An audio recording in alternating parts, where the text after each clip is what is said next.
So I'm on this kind of 4-part series on awareness techniques.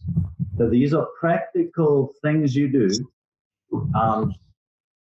which can improve your awareness. And the recommendation is to do them for the first 5 minutes of your centering prayer time for a week each. So what we discussed today, the idea would be to do it every day until next Monday in the first 5 minutes of your centering prayer. And you don't have to do it forever. Think of this as a kind of 4 to 5 week crash course of techniques that improve your awareness. So let's just discuss that awareness. Why is awareness a big deal? Well, maybe the first and slightly radical thing to say is that thinking and awareness are not at all the same thing. In fact, they're diametrically opposed often. One day, we were in Aspen on holiday, and we were climbing up Ajax. You can kind of, in the summer, you can hike up where you ski down. And I just had this really sweet time hiking. My wife was just slightly hiking somewhere kind of out of conversation shot, and I was just by myself. And I just started becoming aware of my body and more aware of the beautiful flowers. And it's so beautiful there, Bernie, you know this, in the summer, that you can just get caught up in the beauty of nature. And something beautiful happened to me, and that's that I stopped thinking. And I realized until that time, hiking was not always pleasant for me, because often my brain would just be somewhere else. It would be in a business deal or in some conversation with somebody who's not hiking with me right now. And it's almost like my brain was like 1,000 miles away, but I'm here. And as a result, I didn't enjoy my hiking as much. But this particular day, I just was taking in the flowers and the rocks and the grass and the trees. And the sense of God's presence was just so rich there. And then I started becoming aware of my body, like my legs, feeling some stress from the hike, my lungs. And I often walk around with a knot in my stomach. And if I go through a busy day, this knot is just there. And I'm like semi-aware of it because it's unpleasant. It's like this tension. But it's only at the end of the day when I actually stop all my busyness and all my thinking that I realize, wow, there's a real tight knot in my stomach. And as I was hiking, I kind of became aware of this knot in my stomach. And this is the sense that I have that I want to leave with you. That often it's almost like we're neglecting our bodies because we're so in our minds. We're so far away, thinking other thoughts, having imaginary conversations. And we're expending so much energy there in our minds, but we're not aware. And so in a way, Rob's kind of neglecting himself if he goes through a whole day with a knot in his stomach, but he doesn't just stop thinking and working for a second just to say, hold on, poor stomach, you are in pain and knotted. Let me just give you a bit of attention. Let me stop neglecting you here for a second to release the tension. So I hope you catch what I'm saying. The concept I'm trying to get across is that awareness and thinking are often two totally different things. And because we're thinking so much, because we've got minds that are out of control, we're actually lacking awareness. And that awareness has to do with our bodies, but more importantly and linked, the awareness has to do with the spiritual realm.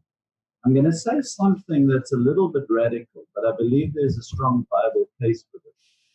And that is that awareness is actually the spiritual nature of us.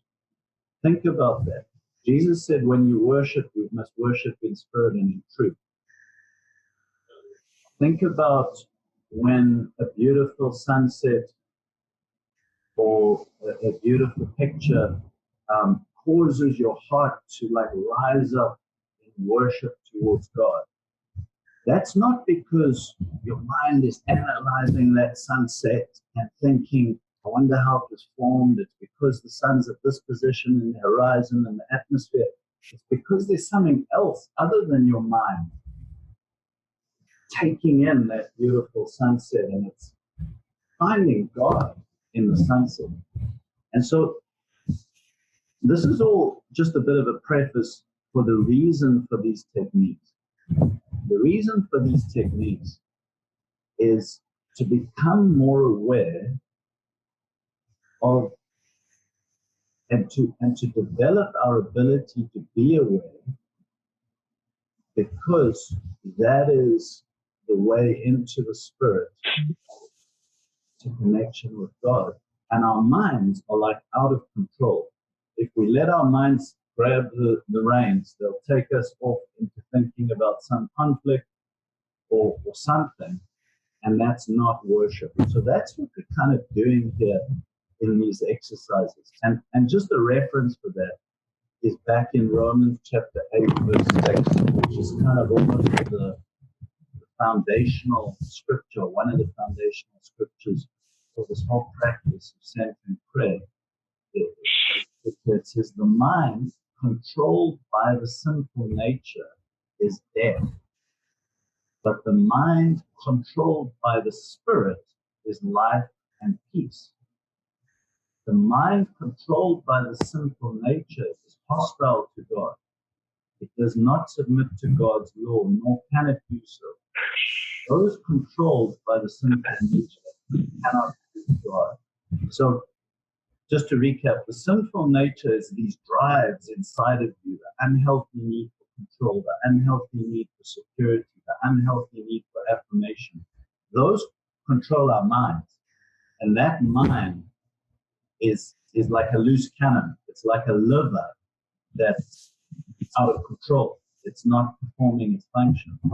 The intention is that the scripture says here, the mind should be controlled by the spirit. And so when you're practicing these awareness exercises, what you're practicing is control of your mind. You say, hold on, mind, you're not going to take over now and dominate this time. I'm doing some intentional things so that I'm not controlled by you. Okay, so that's kind of the backup to this.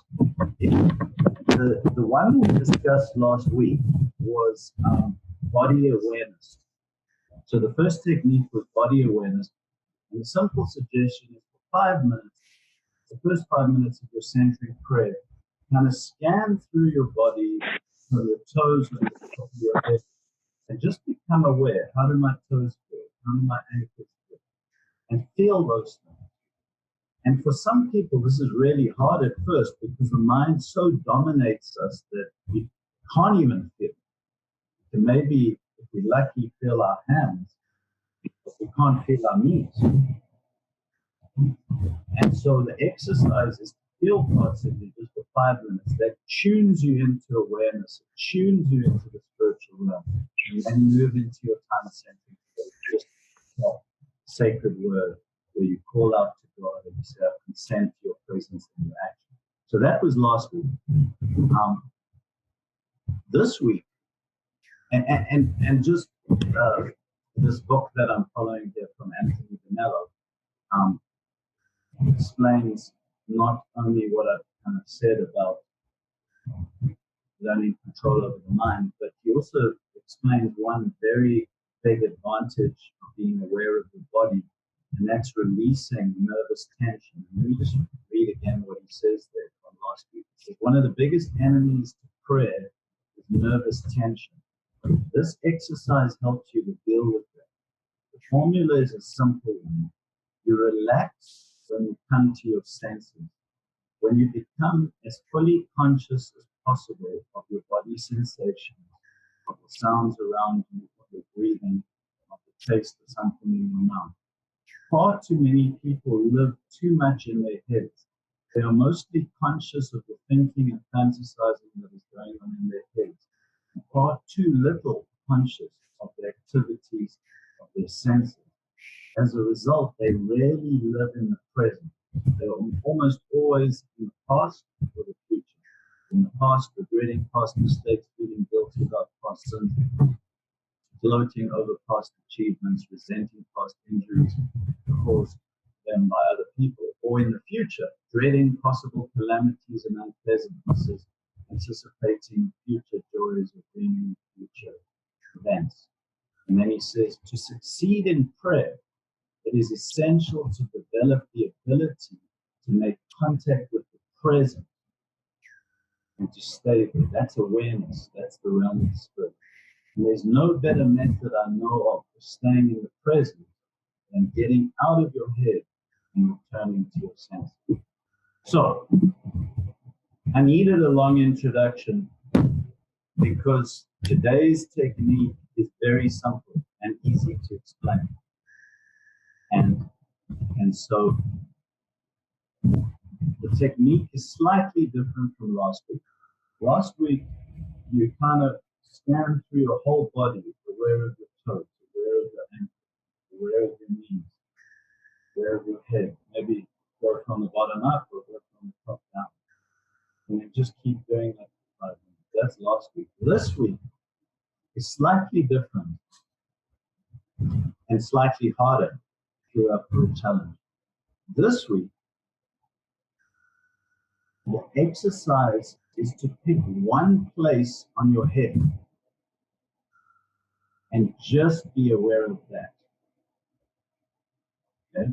So it could be your nose, it could be your chin. You might find this really tough because you might say, I can't feel any place on my head. Then maybe wrinkle your forehead like this a bit and then feel your forehead. And then stay there for 5 minutes. And it's slightly harder than the other technique. Now, if this is exactly like centering prayer, if you get distracted from that, and you find yourself, you've wandered off in thoughts, don't get hard on yourself, don't beat yourself up, just gently return to the exercise. But what you can also do if you're really struggling is just do that scan of your body once, just sort of away. If I can't feel my forehead anymore, I'm super distracted, let me feel my toes, ankles, thighs, and then come back to your forehead. So let's, I'm going to start the clock and I'm going to read it exactly as Anthony De Mello has it here in his book. And then we'll just press on for 15 minutes of centering prayer after that. That makes sense. Everyone good? Does it kind of make some sense? All right.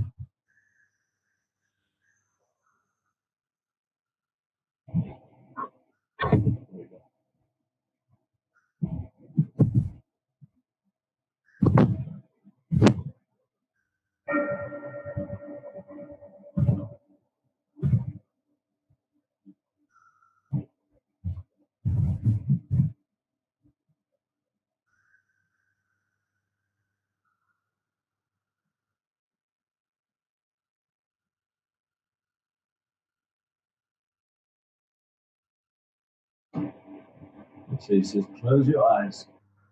Repeat the previous exercise, moving from one part of your body to another and becoming aware of all the sensations you can pick up in each part. Just do that while the mind goes.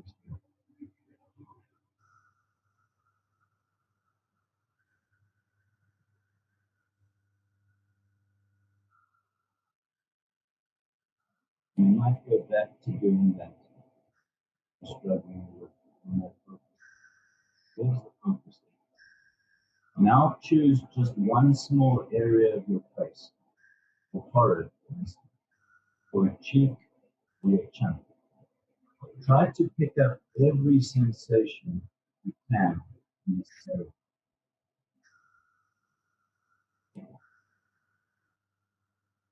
At the beginning, the area may seem completely devoid of sensation.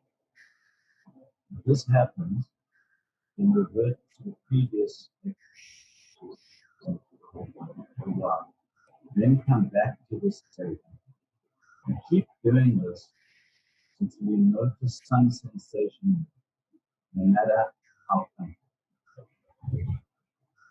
Once you notice some sensation, stay with it. May disappear, may change into another sensation, or other sensations may sprout up around it. Be aware of the type of sensations that emerge: itching, pricking, burning, pulling, vibrating, throbbing, numbing. If your mind wanders, bring it patiently back to the exercise as soon as you become aware of it. Our lives, 24 hours a day, are not about not thinking. That's not the life. In us, our minds. They're a part of our spiritual journey. Our minds, we grasp scripture. And the minds are a great blessing from God. The problem is that the minds controlled by the false self are out of control. And I found, I think early on in the spiritual journey, the mind is useful to understand truth. But I do think that you only go so far in the spiritual journey if you don't learn the prayer of the heart. And so during that time of the prayer of the heart, it absolutely is the goal. It's like as little thought as possible. But that is different from awareness.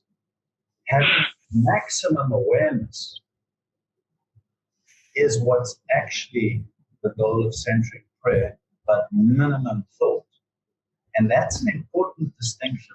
I remember when I first shared centering prayer with my older sister from South Africa, he was so worried about it because there's the old evangelical thought that unless your mind is controlling everything, somehow the devil's going to get in. And he was worried, like, what's going to happen? Like, if I do this meditation, like, what if the devil will suddenly suggest I should divorce my wife?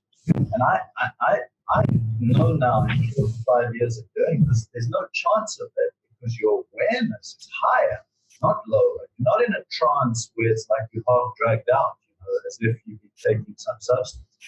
You're way more aware, but you're not thinking.